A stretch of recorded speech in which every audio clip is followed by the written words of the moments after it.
Box modders. Uh, Welcome to Mike Reads the Files, Episode 2, the MOSFET file. So I kind of did the first Mike Read Your Files almost as a joke, but apparently some people actually got some benefit from it. So I figured, fuck it, I'll do another one. I've done a couple of butthurt videos lately, so I thought I'd contribute something maybe a little more useful. Or not. So anyway, this was the first file I wrote. This was the beginning of that whole string of files that I think there are like 80 now in Box Modders, and there's probably even more in the Google Drive or less, depending on how I have it broken down. But anyway, it's a lot of shit now, and this is where it started. And it's been expanded since then too. The first thing you read there, do I need the 15K resistor? Yes, read below. I put that up there because that apparently was a very common question for a while. Guys, if you see something on a diagram, it's okay to ask if you need it, but if I write it clearly, and you'll see where I put the purpose of the 15K resistor in there. If I write it in there, you know, you have to read the fucking file. You do. But I tried to, for the cherry pickers there, you know, there's your fucking candy right up top. So yes, of course you need it. Why use a MOSFET? Well, first, you don't have to use one. People to this day, especially the fucking MOSFET mafia, you cocksuckers, give people shit for not using MOSFETs. No, it's gonna blow up. It's a safety device, and you're gonna read the file. You're gonna see nowhere in here does it say it's a fucking safety device. Nowhere in here does it say your mod's gonna blow up without one.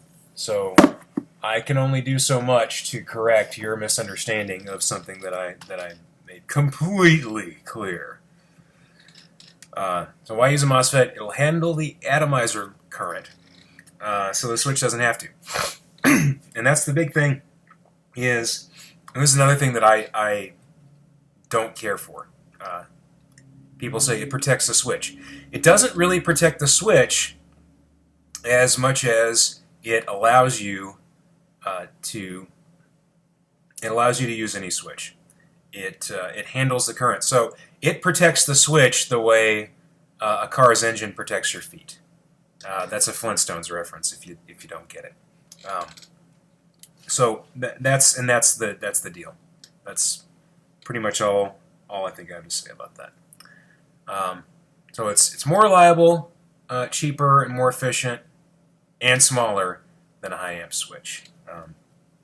A lot of people, not a lot, a few people have used the 60 amp Granger push button switch that's like $5, and they've experienced failures within a few months. Those switches aren't necessarily good quality, even if they're rated for 60 amps. That doesn't mean that they're reliable. So,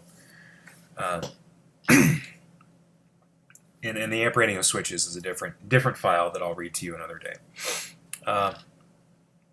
So the point is, you can use very small diameter wire to the switch, and we're going to talk about later on in the file how small a diameter you can use. Okay, let's put a pin in that one. See the note about metal boxes, and that's further down. That was one of the first things that I had to amend in the file was the metal box thing, and you'll see that. So here's a basic unregulated mod with a MOSFET handling the power switching. Why use a MOSFET? It can handle much more power than a switch and has much lower resistance when conducting. And by power, I really should be saying current there, but hopefully you get the idea. And you see, it's like why use a MOSFET is in there twice, and it really is a result of this file growing. I don't know if I have an original draft of the file anywhere to kind of show you how much it's grown. But anyway, So, and by when I say here's a basic unregulated mod, there's you scroll down and you will see it. You'll see diagrams for it. So, so that's why. It'll give you more power overall because less is lost in the switching circuit, and more of that power is going to the atomizer. So I recommend the one in the spec sheet below, which is the IRLB 3034. That was one that I just searched spec sheets, and that one looked good. I kept telling people, hey, why don't you use a MOSFET? Well, hey, Mike, what fucking MOSFET should we use? And I was like, okay, Google, Mauser, data sheets, boom, 3034. And it worked out okay, I think. What the fuck is a MOSFET? And this was one, this was something someone actually criticized me for recently. You know, oh, it's so overwhelming. You don't explain what these things are. Well, I mean, if you live in a world without Google, that's almost a valid concern. But here it is. Here's what a MOSFET is. It's a transistor. A transistor is like a valve for electrons. One pin controls whether the electrons can flow through the other two pins. So you got an NZ and an OutZ, and you got a Control Z fucking pin. And a MOSFET's a type of resistor with very low resistance when conducting. MOSFETs can be made to handle tons of current and use virtually none to turn it on and off, allowing you to use any switch you want. The amount of current that flows through your switch in this mod is determined by the battery voltage divided by the value of the resistor we add to turn it off. And just for clarity, there is current present in the switching circuit beyond that. The gate of the MOSFET is like a capacitor, and there is a finite amount of current, and it's measurable, it's calculatable.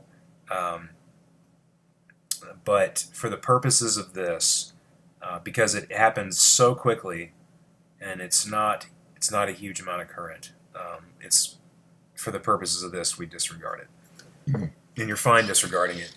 When you talk about a regular MOSFET mod, it's irrelevant.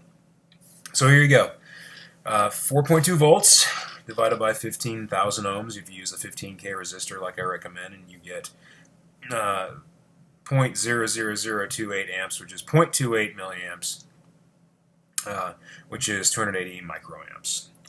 So there you go. That's not a lot. And so what does that mean to you? That means you can use any switch and wire that can support 0.28 milliamps. And you probably won't find a switch rated for much less than a few milliamps. Even tactile switches are rated for 50 milliamps generally. 50 milliamps being basically 100 times that much. So just keep that in mind. That we're talking about a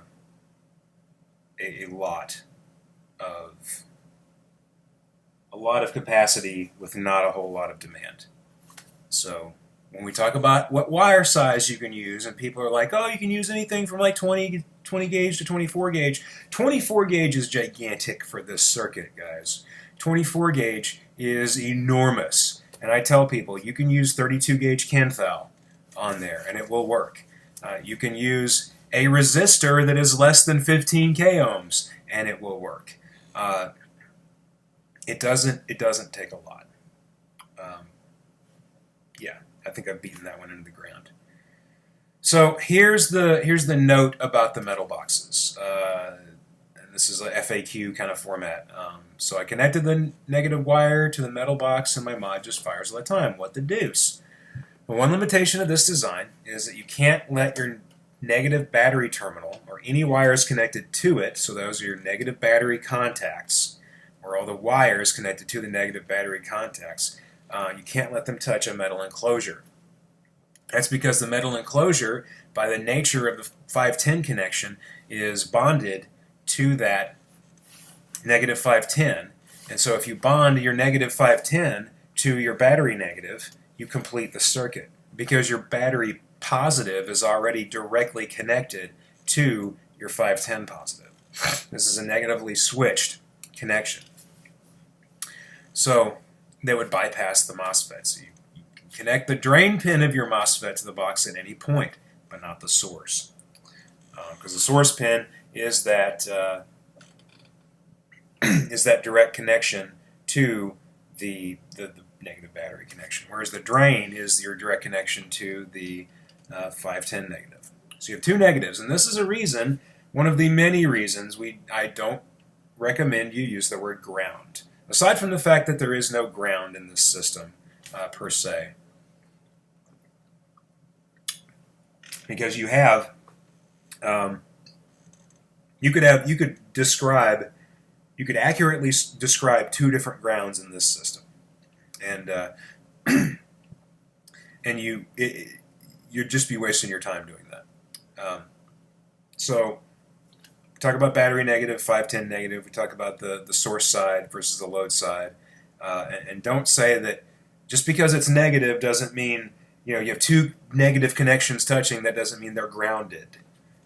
You can use the word bonded or connected, but grounded is a different thing. So stay away from that unless you're very explicit about system ground versus chassis ground versus whatever kind of ground. But chances are, just for the sake of brevity, just say connected. It's too easy. It's just something you have to get out of the habit of. Especially you fucking electricians who think everything has a fucking ground. You guys are the worst. You won't mention bonding ever, and you motherfuckers are supposed to be the ones who know the difference between grounding and bonding more than anyone else, and you fucking don't. At least you don't express it. Okay. So why did I pick that MOSFET? Whoops, too much. Why did I pick that MOSFET? Well, because I know how to read a fucking data sheet, and but this is where I show you how to pick a MOSFET if you don't want to pick the one I picked. And I had this in the file for a long time, and it still didn't click with people. People still didn't understand how to pick one, and so that's why I made a pictorial guide as a separate file on how to do that. But everything that's in that pictorial guide is here as well. It just without the pictures. That's the only difference. So you're not getting any information, any different or any more different or better information out of that MOSFET guide. So if you think you are, what you're really doing is just getting an illustration. You're getting a practical application of the same information. Okay, so the ratings you need to be concerned with. VDS and VGS, which is the voltage drain to source and the voltage gate to source. And just so you understand how to evaluate a dual subscript like VDS, that's the voltage at the drain minus the voltage at the source. And accordingly, VGS is the voltage at the gate minus the voltage at the source. And if you can evaluate the circuit correctly, you can figure out, well, this has to have VGS of 5, or if it's a PFET, it'd be a negative 5, whatever, to activate it, or it can only be so much. And in this case, we're talking about a maximum value. These are absolute maximum values, and they'll say that in the data sheet. These will be under a heading that says absolute maximum values. So that should be a very clear indication to you that you can't go higher than these. If you don't know what absolute maximum is, that's the manufacturer said, we guarantee you failure beyond this point. And if it doesn't fail, then dumb luck at best. So VDS and VGS both have to be above your maximum charged battery voltage. And that's not so hard with a 1S, 2S, even 3S, usually not a problem. When you get to 4S and above, especially with the VGS. VGS is usually lower. A very common limit is 20 volts. And I've seen people run them higher. But understand, the manufacturer has already told you that they will fail above that value. So you're on borrowed time when you do that. So just keep that in mind. Now, VGS-TH, which is the threshold voltage, gate to source, is not the same as VGS. And people make that mistake a lot, and it's very detrimental when you do that. I don't think people quite understand the impact of doing that, because you'll see someone worried about the VGS-TH of a MOSFET, and they'll say, well, the VGS is 20 volts, so you need a 20 volt battery or it's not going to work. And that's not true. So VGS-TH, different thing. VGS-TH needs to be below your minimum operating voltage. It really just needs to be as low as possible. 1 volt is fucking fantastic if you can find one. 2 volts is fine. 2.5 volts is okay. 3 volts, I think, is you're nearing too high, because it's not. All these values on MOSFETs are not plateaus. They're not. It's totally off, then it's totally on. Everything is a curve, and so the closer you get to that threshold voltage, the closer you get to it not being a switch anymore. Because that VGS TH value is the point where it's now starting to turn completely on. And they are valves like you turn a faucet and you have several turns before it's completely on. It's not like a quarter turn valve where it's like, it's on, it's off. It's think about several turns.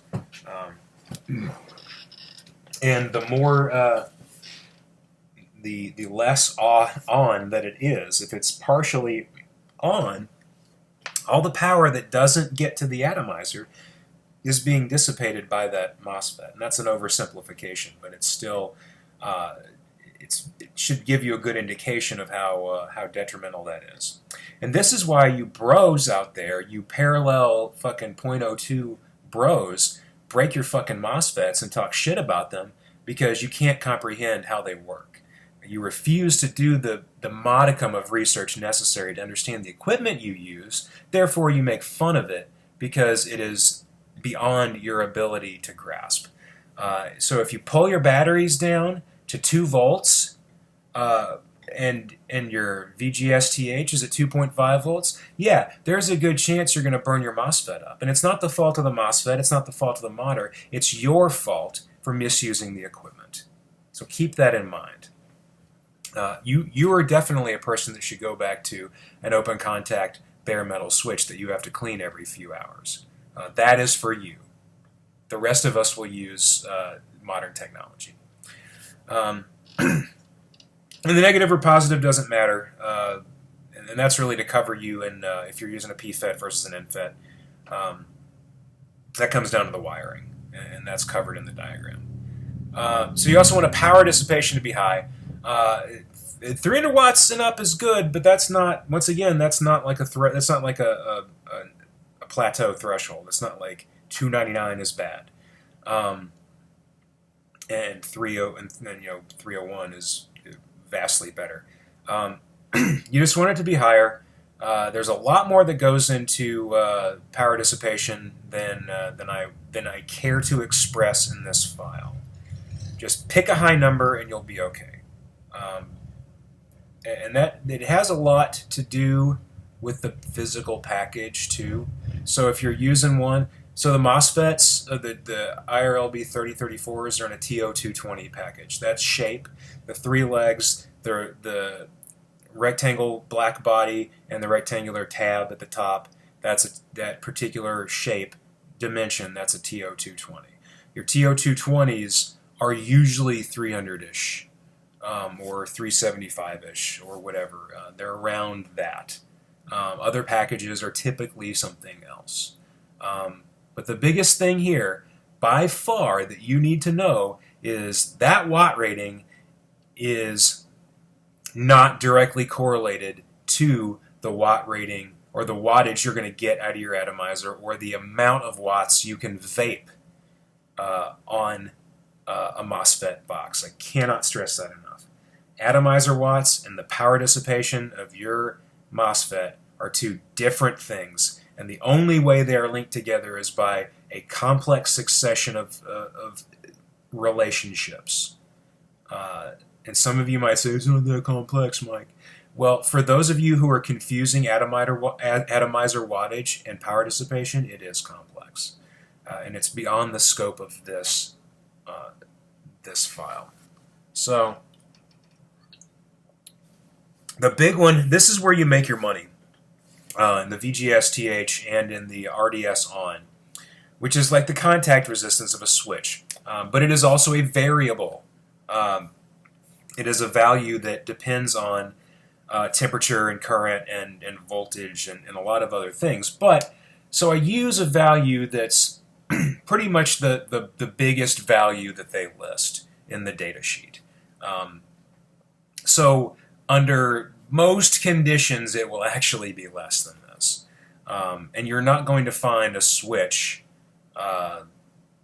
well, you might, but you're not going to find a switch that's rated at 2 milliohm contacts. You might have some that happen to be a 2 milliohm contact resistance, but as you use them, that will go up.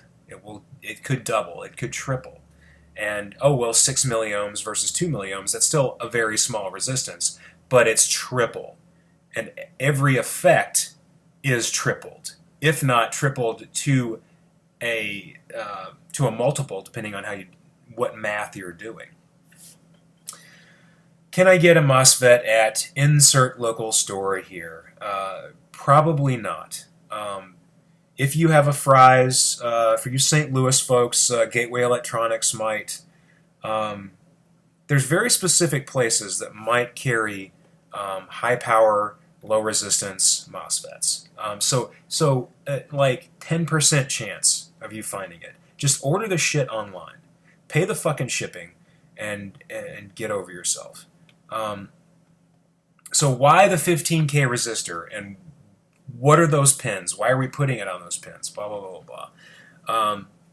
So the 3 pins on the MOSFET, G for gate, D for drain, S for source.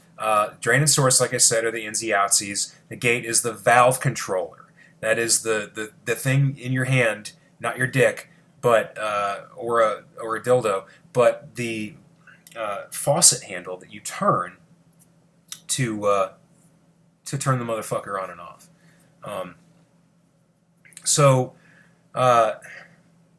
But the reason we use the resistor is MOSFETs require almost no energy to be turned on, and once they're on, that field, that electric field, doesn't necessarily dissipate. So it has kind of a static field effect where it's gonna stay. So we want to drain that off, and we drain it off by using that resistor. It gives it a path, a high impedance path, so it doesn't draw a lot of current, but it's enough to bleed off that charge. And once you're done, so that's that may be an oversimplification as well, but I think that's good enough for the purposes of this. Just to kind of give you an idea of what goes on inside of a MOSFET. So the 15K is just fucking 15K. I picked it because Breakthrough, who's a modder, who's been modding much longer than I have, and come up with a lot of cool shit, happened to have a diagram, a MOSFET fucking switch diagram. And just so you guys know, I didn't fucking invent using a MOSFET in a mod, okay? People have been using MOSFETs for switches for a long time. All I did was happen to be at the right place at the right time and be really persistent about it. So I am the reason you guys are using IRLB 3034s and why there are these dual parallel MOSFET boxes, but I didn't fucking originate the general concept by any means. So don't fucking give me any credit for beyond what I've actually done. So you can use a 1K, you can use a 10 fucking mega, you can use a 500 ohm. Just remember, the less resistance you have, the more current you're drawing, and the more you're negating your benefit of using a fucking MOSFET. Because if you use a 10 ohm resistor, then you're pulling a shitload of current through that switch anyway. So don't make a big deal about it. Do you need the 15K resistor? Yes. So, yeah. That's pretty much the deal. Here are the diagrams. This one was made by Thunderhead, aka Dave Crawford. It's going to be a little cropped because of the screen I have set up for this record, but it's real basic. It's real easy. It's got a fucking part number for the resistor, you assholes. It actually has a part number for the box and the sled and the switch, kind of above this this limit. Then here's let's see. This is a series one that I made, and I'm Relayer 1974, by the way. If you hadn't figured that one out yet, I don't know what to do with you.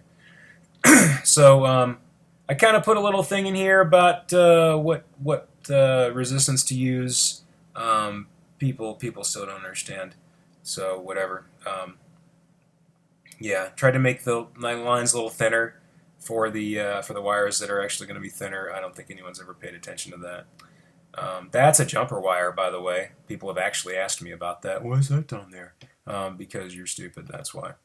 And then there's P-channel MOSFET mod. This is for your mod meter users primarily, or just those who want a positive switching setup for whatever reason. Nothing wrong with this setup. It works just fine. Same principle. Basically, it's just reversed. So your source goes to your batteries, your drain goes to your 510, and your switch connects to the other side of the 510. So it's exactly the way an N channel would work, except you're connected to the positive side here and you're connected to the negative side here. That's the only fucking difference. Resistor, still gate to source. I want you guys to use two of these in parallel because one of them, it might be fine, but it is not as close to the IRLB 3034 alone. So you double them up and they're much, much closer. Yeah, that's not a link. Don't click it. And so those are the three. Bunch of comments. I updated this not too long ago with the P channel thing, so there aren't a shitload of comments. Yeah, so which is fine, but is it detrimental to solder the source directly to the negative contact? Too much of a load from the MOSFET leg. Just stuff like this. Like, think about what you're asking. Which is actually what Dwayne said. Think about it for a minute. Just kind of, you can ask these questions. Like, just understand you're going to get shit for it. But ask them anyway. If you really think you've thought it through all the way, then still ask the questions. But understand, someone's probably going to call you on appearing to not have thought it through. Okay, don't freak out. Don't get butthurt. Just kind of let it happen because it's going to. If you have questions about this file, if you want to know more, and I like I said, what I said about how why the resistor's there and how the MOSFET works, that was an oversimplification, and there was a couple other things that were very, very simple about how a MOSFET works. So all you fucking EEs out there, get off my nuts about it. If you guys want to have a real technical conversation about how a MOSFET works, by all means we can. But don't be surprised when I explain to you what I actually do know about MOSFETs. So I'm not going to... Some of you like to go into a fucking diatribe and write a book about how a MOSFET works to someone who has no idea what it is. And even to me, I think that's a bridge too far. You can explain to someone how it works, but they don't need to know every single thing about it. To use it well, to use it effectively, you don't need to know everything about it. So so understand that I actively work against information overload. A lot of you don't believe that and never will, but it's absolutely true that I am not trying to overload you with information. If I'm pointing a fire hose at your mouth and I'm asking you to drink all of it, then giggity, but and phrasing, but mainly all that information is important. I really try not to give you anything that isn't absolutely vital. So think about that. Questions, comments, concerns, leave them in the fucking area below. Read the pinned post, the pinned POS, because it's cut off in the cropping. Read the pinned post. Haters, suck my balls. Or as Rick Sanchez would say, lick my balls!